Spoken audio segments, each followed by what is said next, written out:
Now, after knowing these different types of breast cancer, let's talk about the staging of breast cancer. What are the different types of staging and how we do that? Now, everybody know the meaning of staging, isn't it? Staging means, in a very simple term, what is staging?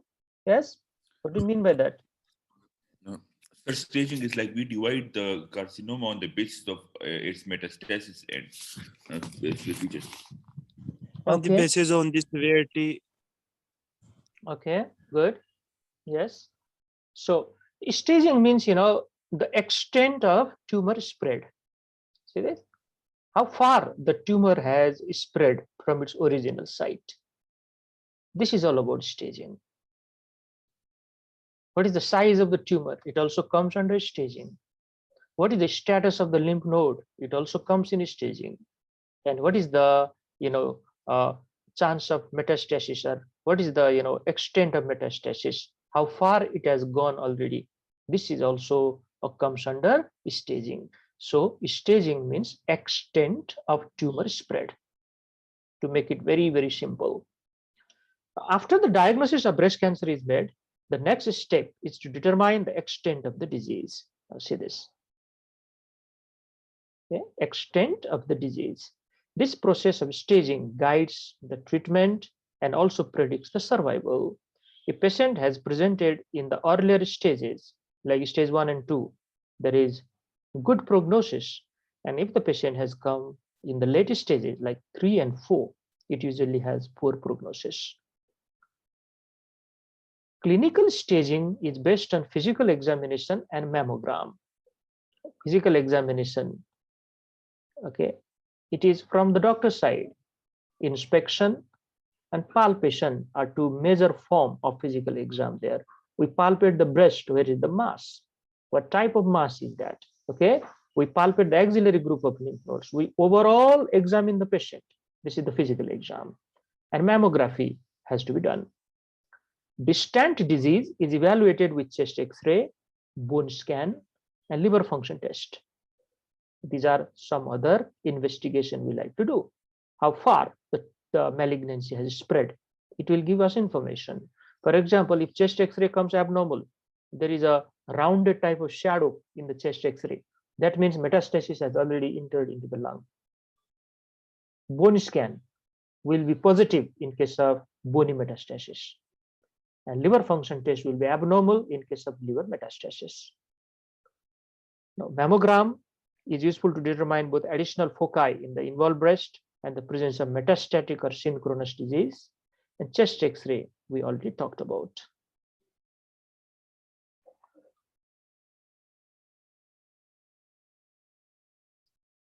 Now, what's the role of CT scan of the chest? If chest X-ray doesn't give us information what we are suspecting, okay, for example, a patient who is having breast lesion or breast mass has presented with hemoptysis, let's talk like that, or chronic cough, and chest X-ray came negative, I definitely will go for CT scan of the chest. Okay, you need to understand like that. And CT scan will also show other masses in the mediastinum and other related masses as well, like mediastinal shadow will be very easily shown. Even the supraclavicular area, if that varicose lymph node is involved, and all those type of things can be detected by CT scan. LFT already talked about. In hepatic metastasis, it is abnormal, and alkaline phosphatase is the most sensitive in detecting hepatic metastasis. Now, can you correlate in which case alkaline phosphatase will be high in case of liver problem? In hepatocellular carcinoma and obstructive Cirrhosis as well, any hepatocellular obstructions. carcinoma, multiple. Exactly. Okay, this is another question which is very commonly asked to the student. Alkaline phosphatase is the enzyme which is connected or associated with biliary duct. Okay, biliary duct. So what we are talking here, there is metastasis to the liver. That metastasis may be multifocal metastasis or unifocal, usually multifocal in different areas, and they may damage that area, or they may give compression to the bile duct inside the liver itself. Or sometimes what happens, there is enlargement of the porta hepatis lymph node, and that porta hepatis lymph node may give compression to the hepatic duct or even the bile ducts, other types of bile ducts. So that is why alkaline phosphatase may be high along with jaundice. An ultrasound or CT scan of the liver has to be done if this is the suspected one. Now, let me summarize. Remember, staging should be done, one, by physical examination of the patient. Always do that. In case of breast cancer, mammography is very, very important. And along with that, some lab investigation are done, like chest X-ray, CT scan of a suspected part of the body, liver function test, even renal function test you can do here. Okay, these are the different ones. Now, bone scan can be done if there is bony metastasis. The suspicion is there. If the patient is persistently complaining pain in one of the bone, like humerus, okay, like femur, like pelvic area, like lower back, then we suspect, yes, there may be chance of bony metastasis. Let's go for the bone scan. So this is the way. And CT scan of the head should be done if neurological signs or symptoms are present, because brain metastasis can also occur in case of breast carcinoma. If the same patient may be complaining headache, vomiting, blurring of the vision, seizure, loss of consciousness, some neurological involvement, then we definitely go for CT scan of the head. Now, these are the way by which we do staging here. It is a TNM type of staging. Okay, T stands for tumor, N stands for node, and M stands for metastasis. TNM type of staging. Okay, now see, look at these different terms here. TIS is carcinoma in situ. TIS, T1, when the tumor size is equal to or less than 2 centimeters. T2, more than 2 but less than 5. T3, more than 5. And T4, tumor of any size with a direct extension to the chest wall, not pectoralis major. Pectoralis major is present the inferior side. Remember, it should come superficially or probably on the side, sideway, or superficially on the skin.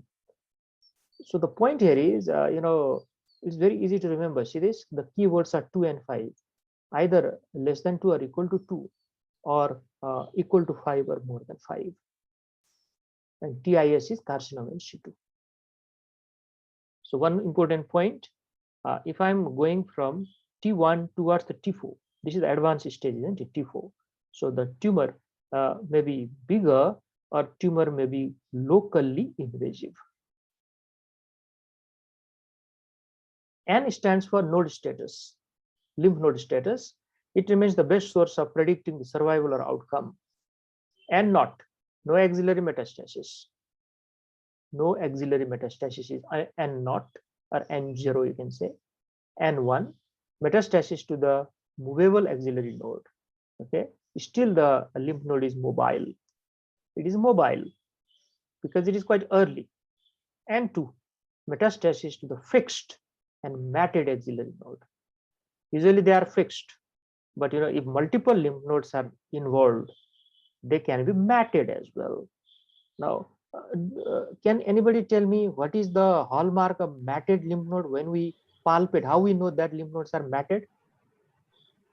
So there is a rubbery appearance and no discrete nodes palpate.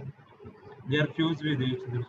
Okay, good. Yes, Uzair, you were trying to say something. Sir, first they are together, so they are a bit like extra large in size, and sir, they are like this, sir, they have a discrete sort of an appearance, a discrete sort of a feeling. So that's why, sir, they are very commonly seen in tuberculosis as well, the matted lymph nodes. Okay. Now see here, I am drawing something, so you yourself know what is the meaning of matted lymph node. So one lymph node is right here at the center, for example, like this. Okay, another lymph node is a bit like this. Okay, a bit overlap here. It doesn't matter. Another lymph node is here like this. Another lymph node is here like this. Another lymph node is like this. and another lymph node is like this. Now I cannot feel them completely from all around. I cannot. Only probably one side of the lymph node can be felt. Okay, they are fused with each other. This arrangement is known as matting or matted lymph node. Okay, this is matted lymph node. Remember this. Yes, you are absolutely right. It is very common in tuberculosis. Okay, but even in this type of situation, if multiple lymph nodes are affected, okay, they may be stuck with each other where they are attached.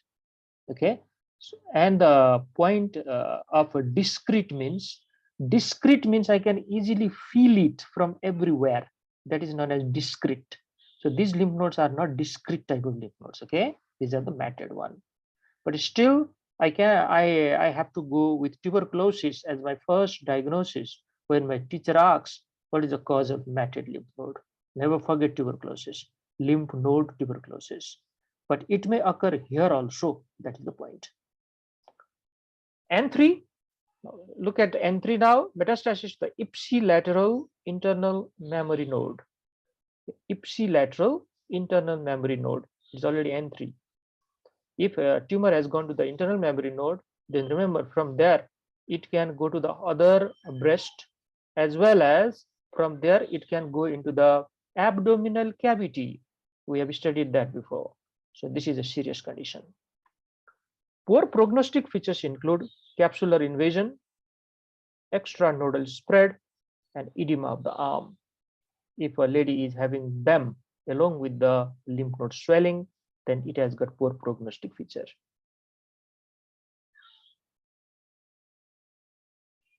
Now, another is M. M is metastasis.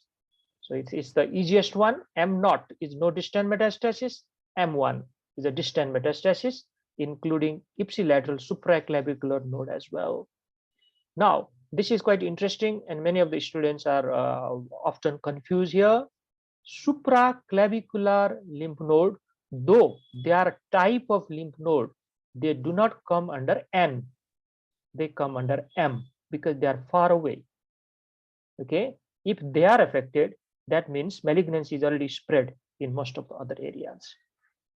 So please remember that we do not put them under N, though they are lymph node enlargement. It is a type of metastasis. Now, the common sites of metastasis here are lung, liver, bone, brain, and even the adrenal gland. Adrenal gland may be destroyed because of metastasis sometimes in case of breast cancer.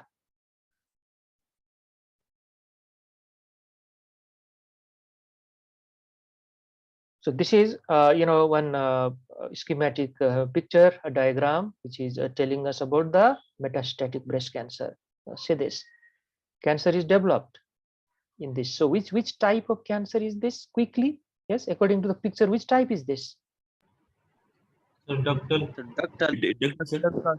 Very good. This is the ductal one. Excellent. So this is you just need to remember these two things, ductal or lobular. Okay, ductal or lobular. This is ductal.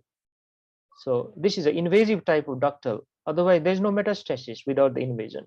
So invasive ductal cancer. Excellent.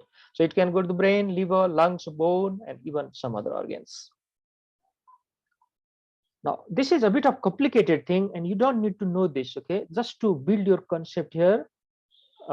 This is a very advanced, type of teaching and learning, and only the oncologist, okay, should remember them. Even if they are confused, they can quickly look at the different literature and then try to stage the patient. Okay, so see there, stage 0 or stage 0 is TIS in the T category, N0 in N category, and M0 in M category. Okay, so everything is very, very early stages. Lymph nodes are not involved. There is no metastasis at all, and cancer is in the in situ stage. So there is no real danger of metastasis at this time. But the main challenge for us is diagnosis. How to diagnose, isn't it? They usually do not have any clinical feature. So that's why that screening is so important. Screening still may show some of the changes even in this stage, and we can easily go for the management after that. Now stage 1 is just T1, N0 and M0. Stage 2A, now see this, up to T2 is if involved here, and N1, but it's still M0. 2B, T2 and T3, N1 and M0. Like that, when we go to stage 4, any T, any N or M1. So this is the way T and M staging is done.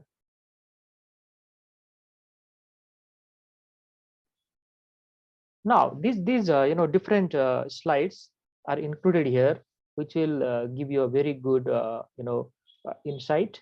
These are the stages of breast cancer: stage 0 or not, stage 1, stage 2, stage 3, stage 4.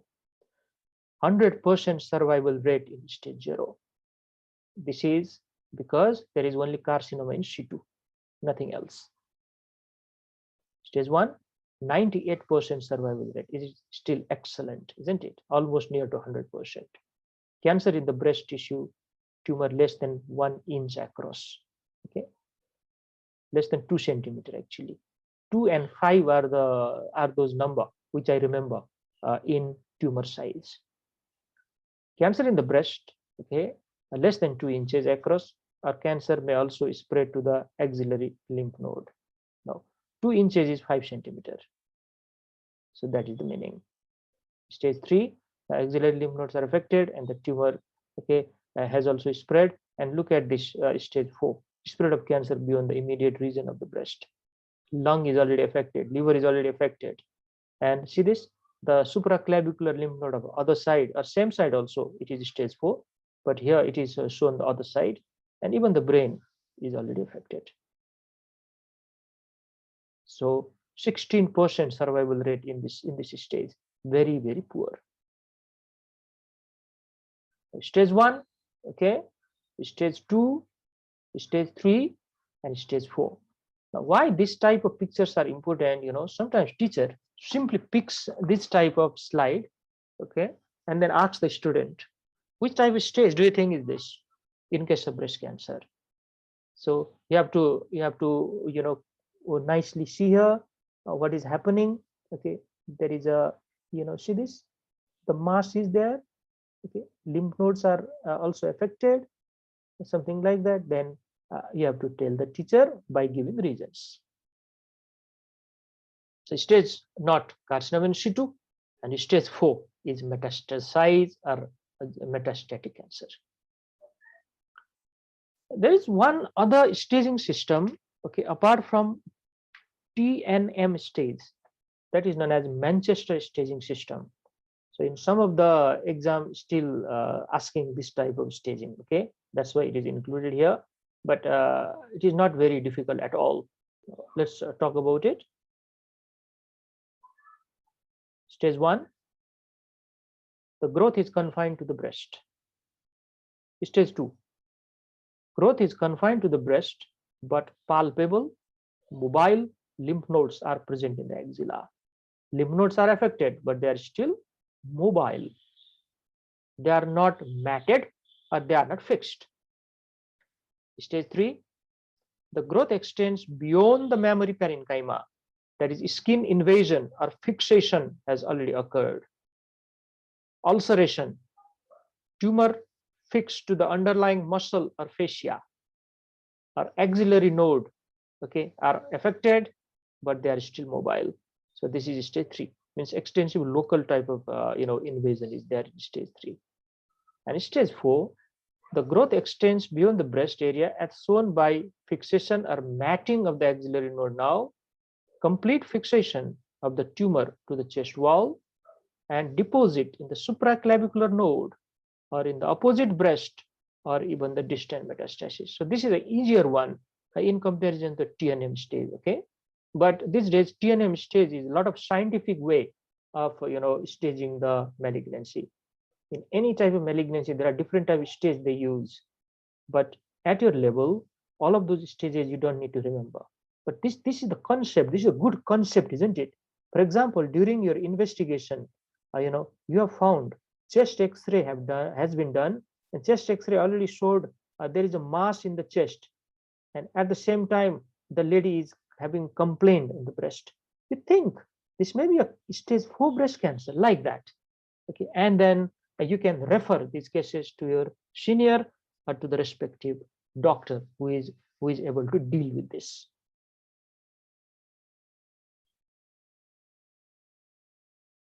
So according to the Manchester staging system, it is very nicely shown here.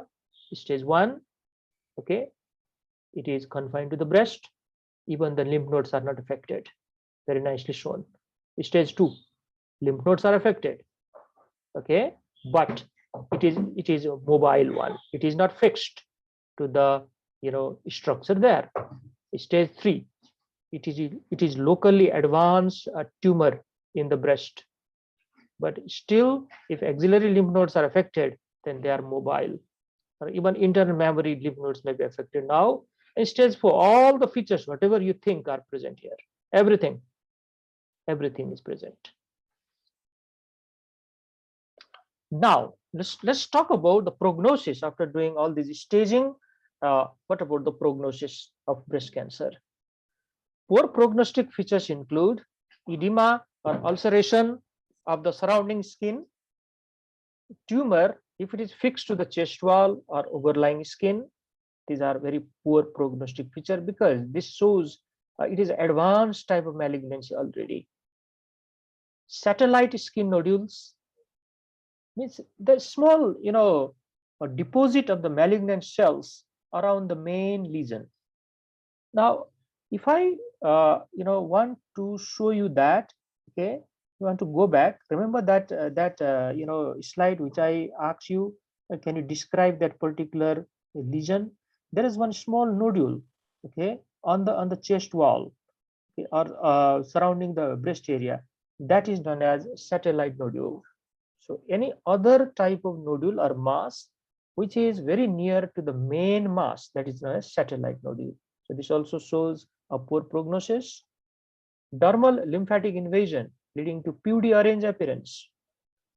Yesterday we talked about pewdy orange appearance occurs because of blockage of the superficial lymphatics.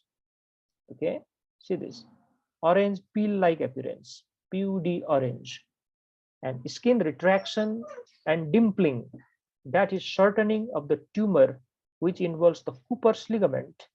So this is puckering or dimpling or skin retraction or even retraction of the nipple. All of these can occur because of involvement of the Cooper's ligament there. Okay, so pewdy orange, puckering or dimpling, satellite skin nodules, tumor which is fixed to the chest wall or overlying skin, and edema or ulceration of the surrounding skin. All of them show advanced type of malignancy which shows poor prognosis. Now, this is again, okay, we do not need to know this in detail. Just look at this 5-year survival rate. That's what I want to show you here. In stage 0, 99% 5-year survival rate, whereas when we go to stage 4, 18% only. So this shows the importance of early diagnosis in case of breast cancer. Okay, and this is given by American Joint Committee on Cancer. And meanwhile, in other stages, let's see stage 3, okay, 3 and 3B or 3C. Stage 3, let's talk like that, 52%, 48, and when stage 3C, 33%. So 35 to 50. Let's make it easier. So this is the prognosis in stage 3. In stage 2, okay, 85 to 70%, and stage 1 around 95%. So this is about the prognosis of breast cancer. This is straight away written, not like different type of stages. See this, 99 to 100% to 18 to 20%. Okay, so this is what about the 5-year survival rate of breast cancer. Now we have reached to the one of the important part of this lecture, that is how to treat a case of breast cancer. The multimodality therapy is followed, and that can include surgery, chemotherapy, radiotherapy, and hormonal therapy. Okay, a bit like, treatment of gynecological cancer or gynecological malignancy. Now, surgery is very, very important part of the treatment here. Most women are candidates for breast conservation or mastectomy. Now, this surgery can be of different type. One type is radical type of mastectomy. Radical means you remove the entire breast, okay, even the pectoralis major muscle and all the lymph node which are there in the axilla, the nipple, areola, everything is removed. This is radical type of mastectomy. Another is called modified radical mastectomy, also known as Paget surgery. Okay, in that situation, the pectoralis major muscle is not sacrificed; it is still kept there. Okay, and all other things are removed. So it depends, which type of surgery is necessary. The surgeon will decide that. And these days, for example, if the tumor is detected quite early, okay, sometimes only the tumor can be sacrificed, not the whole breast. So this is breast conservation surgery. There is no survival difference between breast conservation with or without radiation and mastectomy. There is no survival difference at all. So it depends on the patient preference and the surgeon choice. But there is one problem. There is an increase in recurrence with breast conservation. Why? Why is that? In breast conservation means you are not, sacrificing the whole breast. So probably in one or two areas of the breast, there may be hidden type of metastasis already. They may be having some malignant cells left behind and they may grow back again. So there is a slight increase in the recurrence with breast conservation treatment. Now, one of the surgery which is done is called lumpectomy with negative margin. Now, lumpectomy is removal of the lump. Lump is a mass. So lumpectomy alone, there is a 25% rate of recurrence. Lumpectomy with radiation therapy, it drops to 8% rate of recurrence. Okay, because radiation therapy probably has killed other malignant cells, and it must include axillary sampling to accurately stage the patient. Don't only remove the lump, go for the sentinel lymph node biopsy as well and make sure that there is no metastasis to the lymph node there. Negative margin means what? Anybody? What do you mean by negative margin? So negative margin is the area which have come in the wake of metastasis. So we also have to remove that, sir. Yes. Yes. See this? So let me explain this very easy. This simple point. Okay. For example, this is a metastasis. Sorry, the main growth, main mass is this one. Okay. This is the whole breast. For example, this is the whole breast. In one area of the breast, there is a mass. Now, lumpectomy means we remove this mass. There is no doubt. We remove only this mass, but we include a little bit of area which is normal. The area which is normal. Okay. So if I remove right from here, okay, the mass is right at the center. See this? If I remove all these things together, then even if a bit of malignant cells are located in this area, they are also removed. So this is known as lumpectomy with negative margin.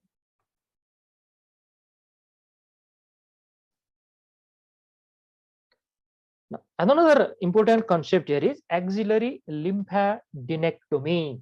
This is removal of the lymph nodes from the axilla. Okay, we remove axillary lymph nodes in block, means all those 5 different groups of the lymph nodes, all of them should be removed, all of them. Okay, so see that there are got different levels of the lymph node, level 1, level 2, level 3, like that, and they are removed in relation to the axillary vein. Axillary vein is found out first, and all of these lymph nodes are located, okay, in relation to the axillary vein. This is how the surgeon will identify them, and then they are removed. Sometimes skip metastasis may have occurred. That means without involving the level 1 and 2 node, directly level 3 nodes may be affected, but that is a bit rare.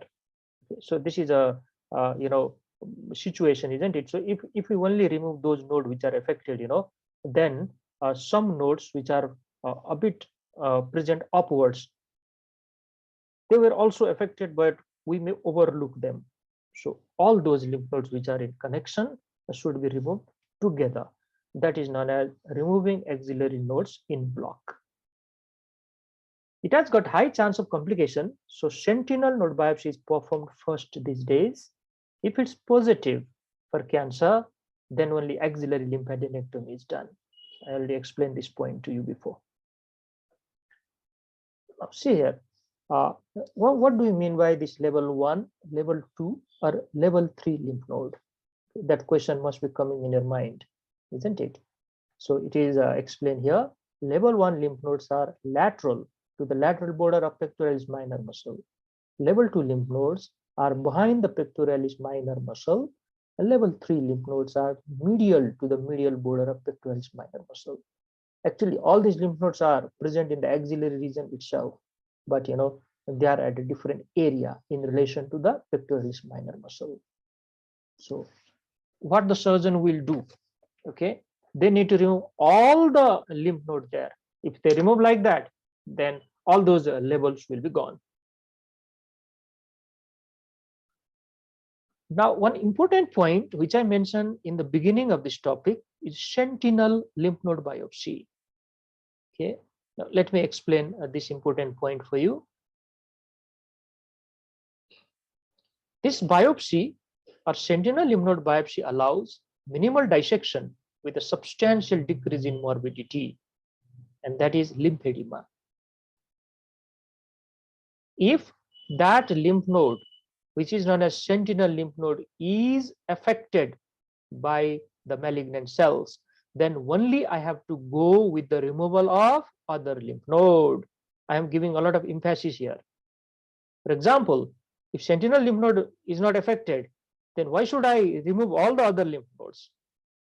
Now, if I remove those lymph nodes in the axilla, what will happen to the lymphatic drainage of the upper arm? Yes, what will happen? Lymphatic drainage will be blocked. So compromise. Lymphatic obstruction sort of. Exactly. So what will happen to the upper limb? Yes, what will happen? Ischemia. Edema, The lymphedema. Yes, this is known as lymphedema because lymph is constantly produced in every tissue. You all know that because of the Starling's forces, because of that hydrostatic pressure, the oncotic pressure, lymph is constantly formed, and that lymph has to be taken by lymphatic channels and again inside the venous circulation.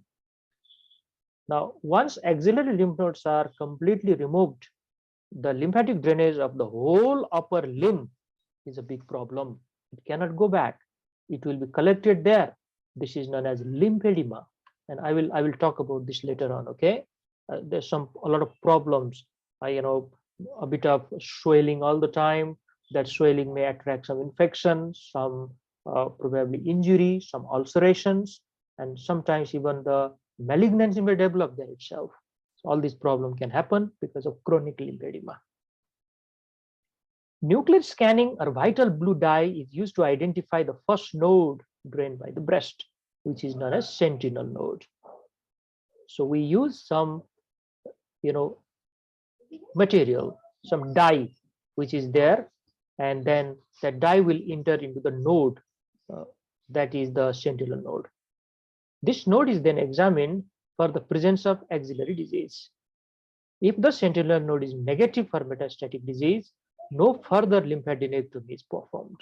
That's why this is a very, very important procedure. But if the sentinel node is positive for metastatic disease, a standard lymphadenectomy is performed to stage the axilla. Now, this is a special type of surgery. which is done in breast cancer. And many of the breast cancer, remember, these lymph nodes are affected. The long thoracic nerve should be carefully preserved to prevent the denervation of serratus anterior muscle, which results in a winging of scapula. Long thoracic nerve supplies serratus anterior muscle, and this serratus anterior muscle is fixing the scapula on the chest wall. So if serratus anterior is paralyzed because of the damage of long thoracic nerve, there is winging of the scapula. This is the deformity which is developed by the patient. And thoracodorsal nerve and blood supply to the latissimus dorsi muscle are also preserved during this type of procedure. Otherwise, there is paralysis of latissimus dorsi muscle can also happen.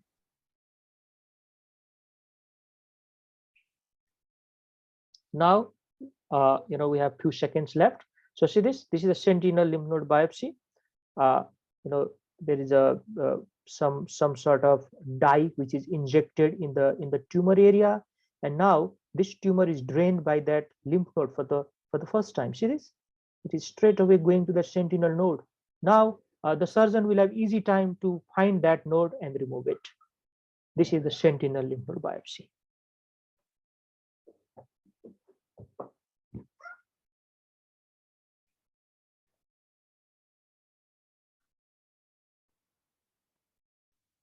Now, I was talking about a sentinel node biopsy, and this picture is showing how to do the sentinel node biopsy. Okay, some radio contrast material is injected first into the tumor area, and then it will be drained by that lymph node, okay, called sentinel node, and then the surgeon can remove them very easily. This is the way. If they are affected, then only other lymph nodes are removed. If it is not affected, then you don't need to remove other lymph nodes. Okay, this is the sentinel node biopsy. Okay, see this. Look at the color here. Okay, probably they have already injected the breast mass with that material, and sentinel node has drained that. That's why the particular color has been shown. Let's move on. Now, what are the types of mastectomy we have? Mastectomy means it is removal of the breast tissue and nipple areolar complex. Okay, in the short form we call it NAC, nipple areolar complex. The removal of the breast is called mastectomy. So the most commonly done is modified radical mastectomy. It includes axillary dissection or sentinel lymph node biopsy, any one of them. If sentinel lymph node biopsy is positive, you have to go for the whole axillary dissection, along with removal of the breast tissue and nipple areolar complex. So this is known as modified radical. We have to compare this modified radical mastectomy with the radical mastectomy. Now look at the difference. In radical mastectomy, the pectoralis major muscle is also removed, but here pectoralis major muscle is intact, it is not removed. Now, another is a skin sparing mastectomy. So non-areolar breast skin is preserved here. Only non-areolar breast skin, okay? Areola and the nipple are sacrificed. And we go for immediate reconstruction. It will provide more cosmetic result and doesn't increase the risk of recurrence. But if you leave the nipple and areola behind, then there is a slight increased risk of recurrence in the future.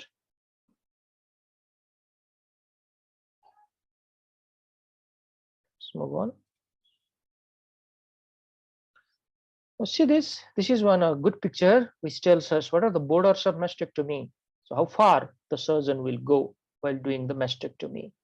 Superiorly, the surgeon may reach exactly near the clavicle. The skin flap reaches just below the clavicle or up to the clavicle. Okay, this is superiorly. Now laterally, this is a lateral one. See this? Lateral to the lateral border of the pectoralis major muscle. Inferiorly, see here, the inframammary fold, which is made by 5th to 6th rib, and medially up to the sternum.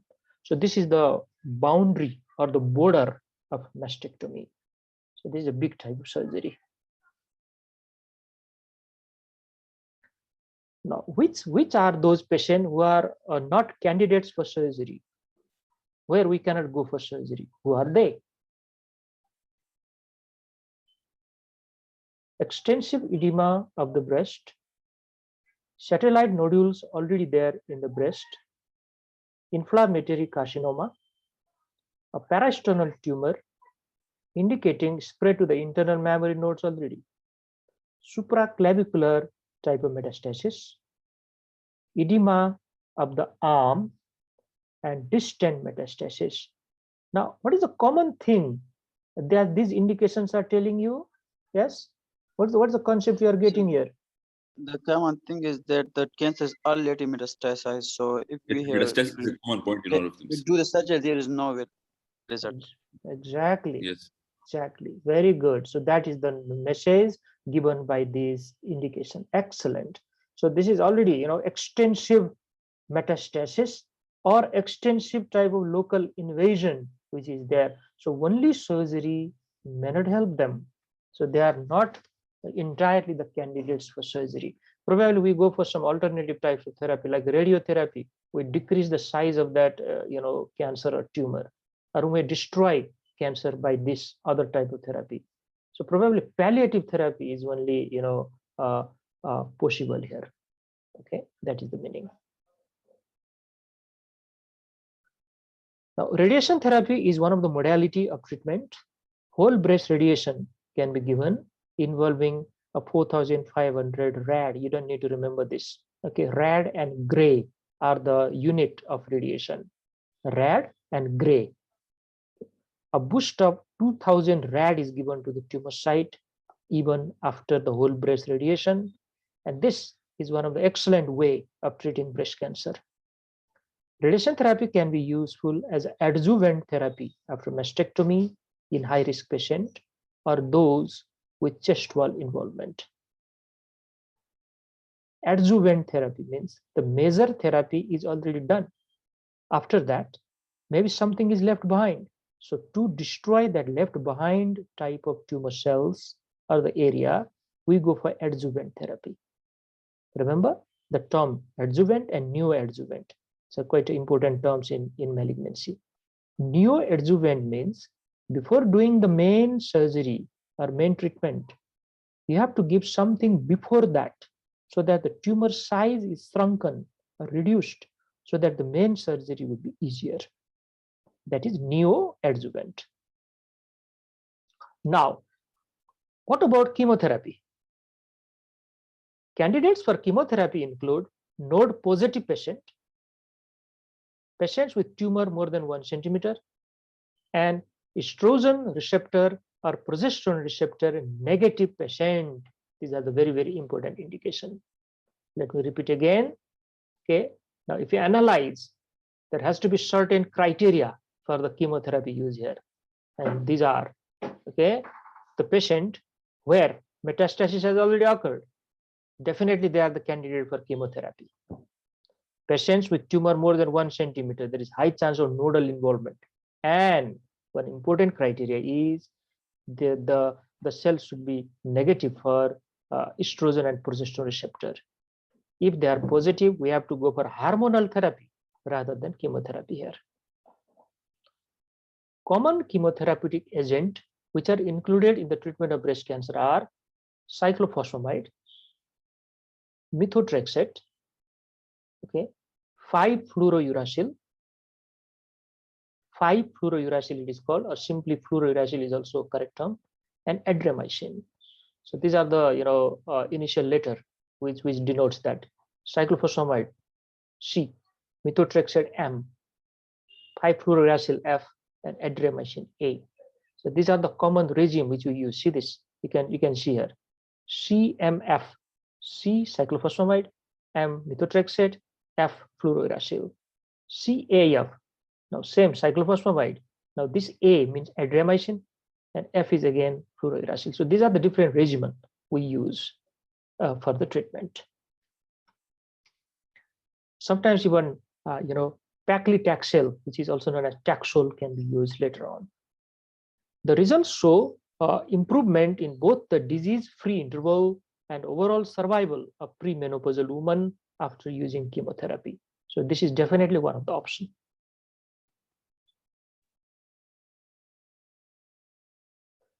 There are certain side effects of chemotherapeutic agent because they are very powerful drug. Okay, and many students already know that.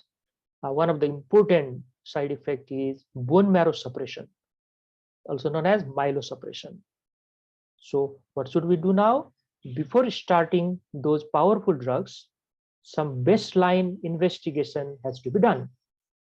Those are known as baseline investigation. Now, some common baseline investigation would be CBC. Okay, let's see what is the CBC count, what is the hemoglobin level, what is the hematocrit level, what is the RBC count, WBC count, differential count. Everything should be done so that after some time we can compare how much damage has been done to the bone marrow. Absolutely important point here. Alopecia, very common side effect, that is loss of the hair. But after we stop those chemotherapeutic agent, the hair will grow back again. This is not a permanent type of hair loss. And cardiomyopathy with adriamycin only. This is a very important MCQ question for you in the exam. Please have a note it. Adriamycin can result in cardiomyopathy. Okay, a bit of dilated type of cardiomyopathy. Chemotherapy and hormonal therapy are also used to treat recurrent and metastatic disease. So, of course, surgery is not done in this type of situation. In recurrent disease, surgery can be done, but in metastatic disease, only surgery is not the solution. So, chemotherapy and hormonal therapy are the mainstay of the treatment there.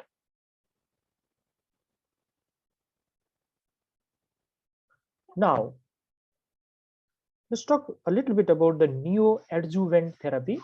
It is chemotherapy given before the surgical therapy of the local disease, already talked about.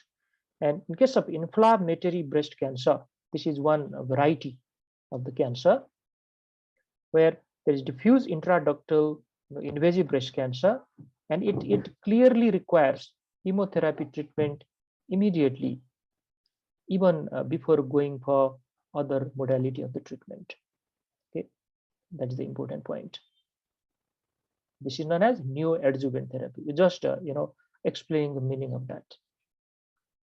In large fixed tumor or fixed nodal disease, this type of therapy can downstage the disease and enable resectability. They shrink the size of the tumor. Okay, and then surgery would be easier. Can also decrease the size and allow breast conservation if possible, but conservation is never thought before. We always want to save the life of the patient, so that is always the first goal. Conservation comes later on. It will be extensively discussed, and then if everyone agree, yes, by preserving or conserving the breast, if there is no decrease in survival rate of the patient, then only they go for it. So these are some of the important points of neoadjuvant therapy.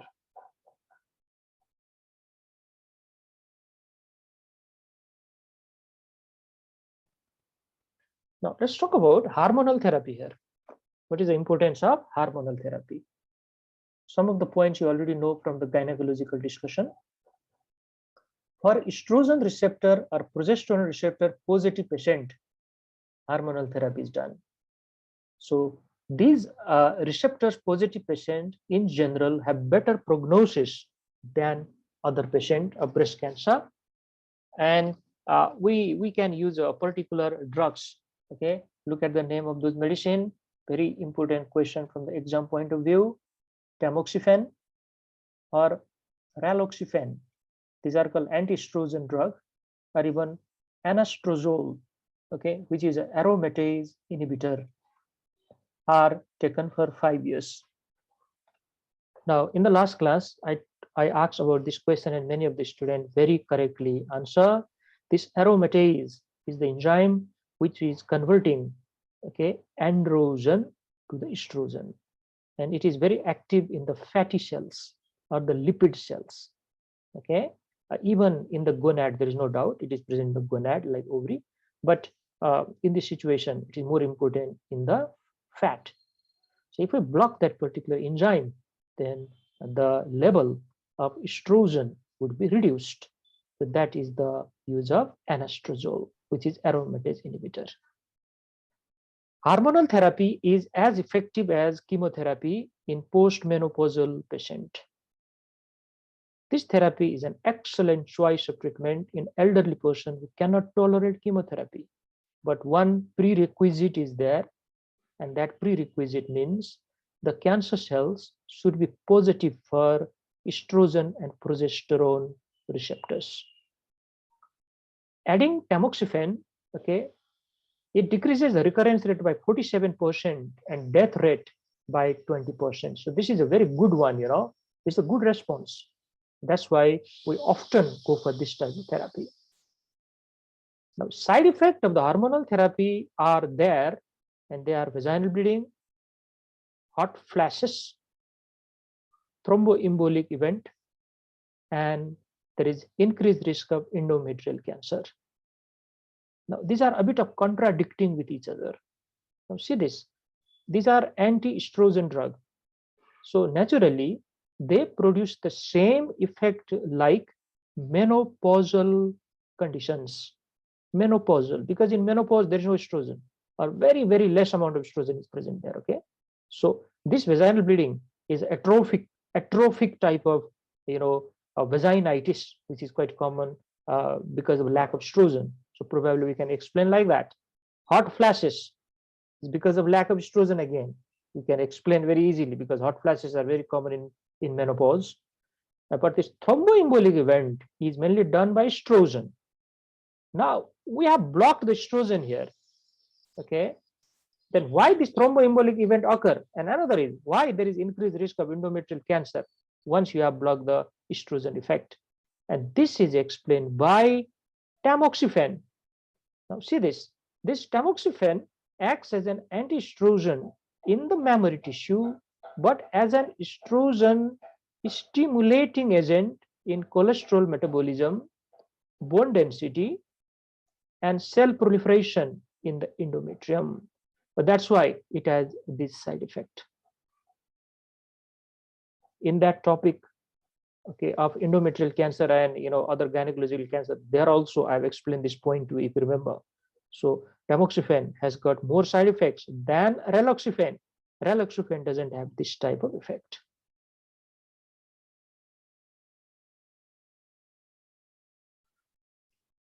Now, with knowing all these things, you know, we have discussed 4 important types of therapy till now. First is surgery, second is radiotherapy, third is chemotherapy, and fourth is hormonal therapy. Now, let's talk quickly about the most common type of breast cancer and how these therapies are used there. So in case of infiltrating ductal carcinoma, okay, let's directly go for the treatment part because we have already done this before. Now see here, surgery is done.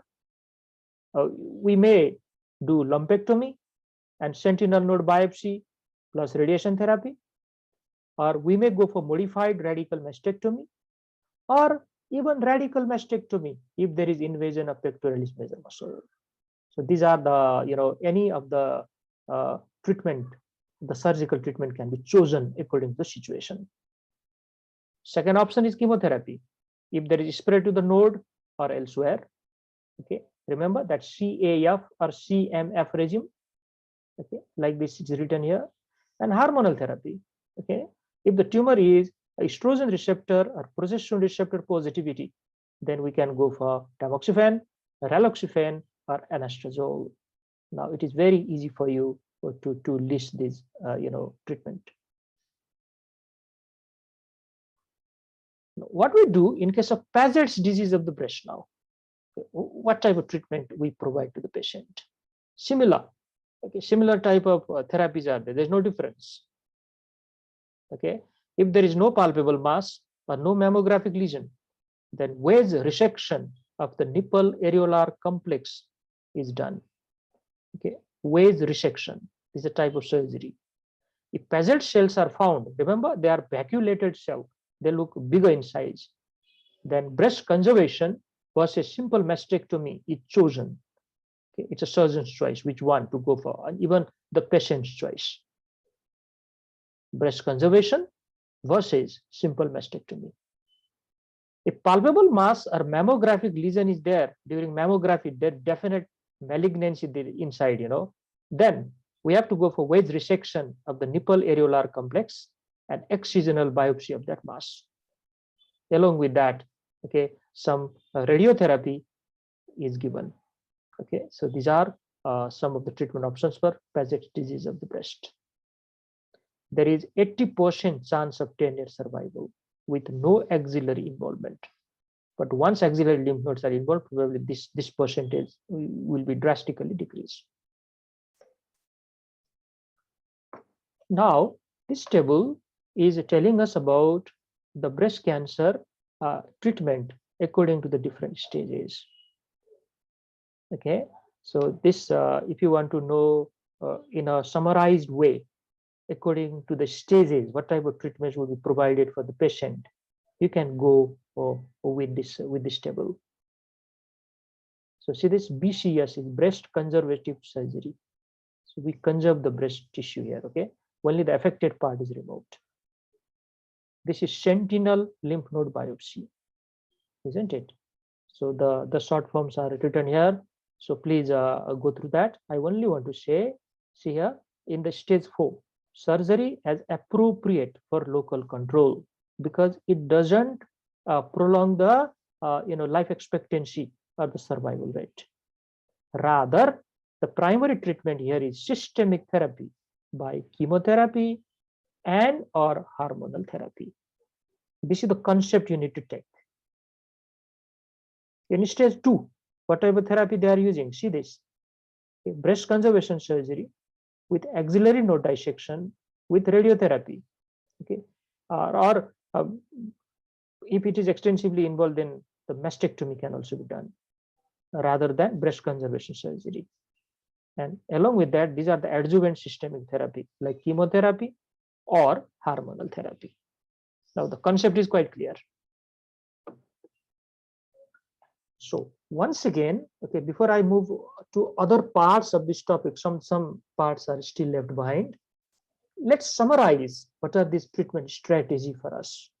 Okay, surgical is the one will always include axillary lymph node biopsy or removal in the surgery. One part of that surgery is breast conservation surgery. Now let's not go into the detail. You already know. In this type, only the tumor is removed with, this is with, okay, with histologically clear margin. Along with that, sentinel node biopsy has to be done. If it is positive, you go for axillary dissection. If it is negative, no dissection is necessary. Another type of surgery is modified radical mastectomy. Okay, you already know. And after that, breast reconstruction has to be done. Silicone implant is usually used for breast reconstruction these days. Radiation is recommended for patient undergoing breast conservation and high risk patient. Okay, and then there is definitely a role of chemotherapy as well as hormonal therapy. Now see here, chemotherapy is generally indicated for patient with positive lymph node status and always indicated for patient with metastasis. These are the extensive lesions. So chemotherapy has got a huge role to play. And these are the common regimes, CAF and CMF. Now, can you tell me the full form of this once again? What is the CAF and CMF? Cyclophosphamide, erythromycin, fluorouracil, and imidacloprid. 5-fluorouracil. Very good. So every students, okay, whoever is attentive in the class, they can very nicely answer it. Excellent. Cyclophosphamide, adriamycin, and 5-fluorouracil, cyclophosphamide, methotrexate, and 5-fluorouracil. So these are the regime. Hormonal therapy is indicated for those patients with tumors that are positive for estrogen and progesterone receptor. Okay. They are as effective as chemotherapy in the postmenopausal patients. So these slides are like a revision for you. These are the treatment strategies. Now, one of the important point which we have not discussed till now is called trastuzumab. Okay, so please pay attention here. This is known as trastuzumab. Now, this is the drug, okay, which is a antibody. This is known as monoclonal antibody. Actually, if something is ending with MAB, okay, at the end, especially AB, this is a monoclonal type of antibody. This is very commonly known as Herceptin also, and okay, it acts on HER2 or new oncogene positive patient. Okay, these HER2 receptors, okay, HER2 receptors are epidermal growth factor receptors. Epidermal growth factor receptors. Now, they are normally present in many tissues of our body.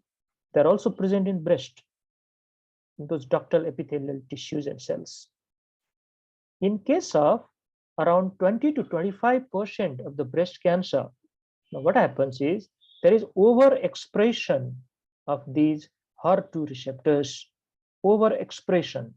And the function of these receptors are they direct the cells to grow very fast or to grow rapidly, which is a hallmark of malignancy. So if we modify the function of this receptor, then what will happen to the tumor size now? Yes, it will be controlled. So tumor size will decrease Decrease. control.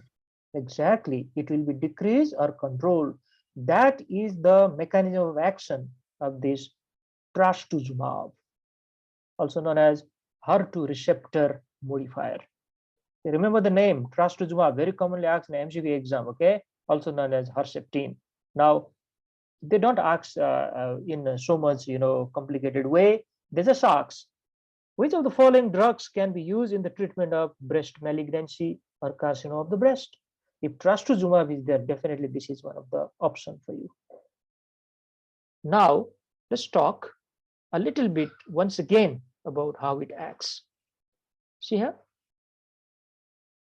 So this is a trastuzumab or Herceptin, mechanism of action. These HER2 receptors, these are the receptors, okay? See this? These receptors are normally present in different types of cells or tissues. And these are growth receptors. These are growth receptors. They are also known as epidermal growth receptors. So they send signal to the nucleus, okay, so that there will be growth of the cells. And they divide as well. In case of some percentage of breast malignancy, around 25 to 30, or let's say 20 to 30%, there's overexpression, okay, overexpression of these receptors. Overexpression of these receptors. Now, they will give a lot of signal to the nucleus so that the cells are rapidly growing and dividing. And we want to stop it. Okay, we want to stop it. And that is done by trastuzumab or Herceptin. So it will bind here. Okay, this is antibody. See this? The shape is exactly like antibody, isn't it? Antibody are like that. It is antibody. So it binds there and it will not allow the signal to pass. It will not allow the signal to pass. And that's how the growth of the cells are controlled. So this is a good, addition to our therapy.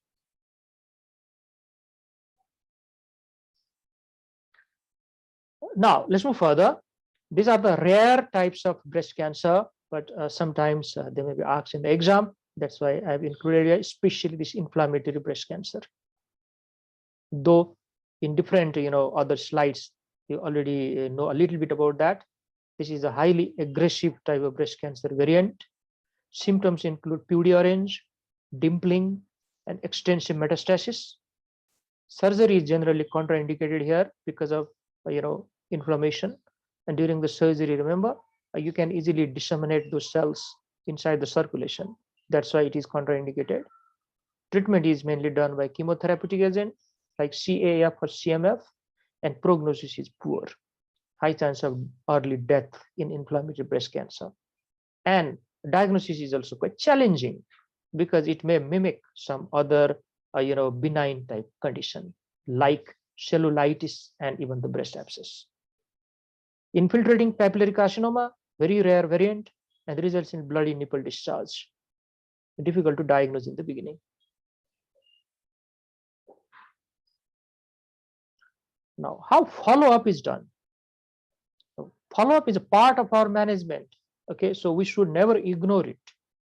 Ipsilateral and contralateral breast should be observed and examined for tumor recurrence and complication. So we need to call the patient probably after 2 weeks or after 1 month and examine. Monthly self breast examination has to be done, and we need to teach the patient how to do that. Okay, and they should be motivated to do that. Annual breast examination has to be done by a physician or the doctor. Annual mammogram has to be done. The opposite breast also need to be examined. That's why it is called contralateral breast. And chest radiograph, CT scan, and tumor markers are not needed unless clinical suspicion arises, because these are the features of metastasis. So until and unless patient shows some symptom, why to go for that?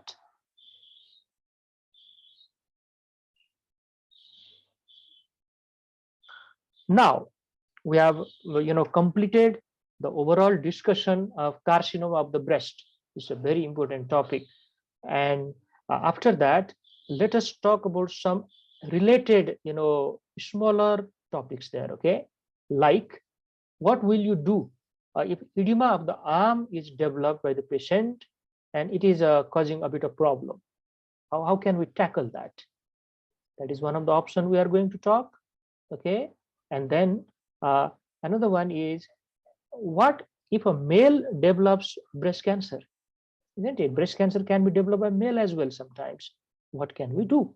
So we are going to talk about that. 10% of the women who have had axillary lymphadenectomy or modified radical mastectomy develop edema of the arm, acute or chronic. Like this. Look at this lady. So she has a mastectomy done. Okay, the breast is removed. You can clearly see here. And along with the breast, the axillary lymph nodes are also removed in her, definitely. That's why she develops a huge swelling of the whole upper limb. In comparison, see this is a normal one. It is hugely swollen. Edema is worsened by radiation therapy to the axilla because some remaining superficial lymphatic channels are also destroyed by this. All minor trauma has to be avoided because there is high chance of infection here. Lymph, okay, is a protein-rich fluid, and that type of fluid can easily attract the infection. Okay, just like in nephrotic syndrome we have studied before, same type of situation here. Okay, infection may be quite common even after a small type of injury in this condition. So it has to be avoided as far as possible. Now, what can we do? We have already removed the axillary lymph node, so we cannot put it back again. So what type of treatment we can provide? Some symptomatic and supportive therapy only can be done. Like you can see here. Okay, this is a type of elastic or compression bandage. Okay, elastic or compression bandage are some type of appliance we can use here. So the treatment for this is, because each infection increases the lymphatic obstruction by obliterating the remaining open channels with fibrosis in reaction to the bacteria, even minor skin infections should receive early treatment with antibiotic. Very, very important point. Sometimes we may ignore, isn't it? A small cut, what we do? Let's ignore it. This is just a very small one, so it will get resolved on its own. Yes, that is a appropriate type of therapy if a person is not having this problem. Okay, for a healthy other person, it is an appropriate one, but not in this case. There is high risk of infection. So early treatment with broad spectrum antibiotic is necessary. Chronic edema can be treated with an elastic sleeve or a pneumatic compression device. So this is an elastic sleeve. And another slide will show you. See this? Okay, so this is the way. It almost looks like treatment of a fracture, but it is not a treatment of a fracture here. Okay, this is an elastic type of appliance, we say, which is used here. It will give a constant compression so that the superficial lymphatics are still there. We have not removed them, so a bit of lymph from the superficial lymphatics can also drain back. So this is a pneumatic device, okay, which is giving rhythmic type of contraction, okay, rhythmic type of compression, I should say, so that it will help for the drainage of the lymphatic fluid. Now, what complication can occur if we do not take proper attention to this? Chronic edema lasting 10 years or longer can lead to development of lymphangiosarcoma in the affected arm. Now, what is this lymphangiosarcoma? Yes, what is the meaning?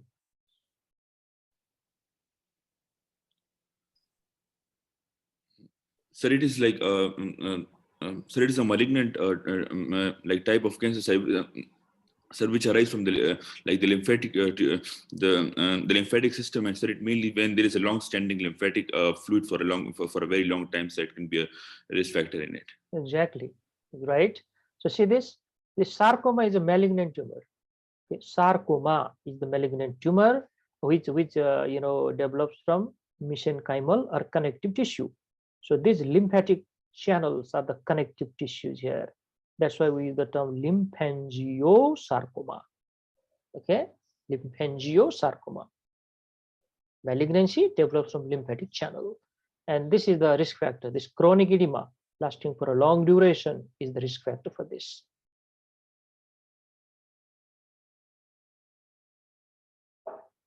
Now, at last, okay, let's talk a little bit about recurrent disease. Then I'll stop today's class.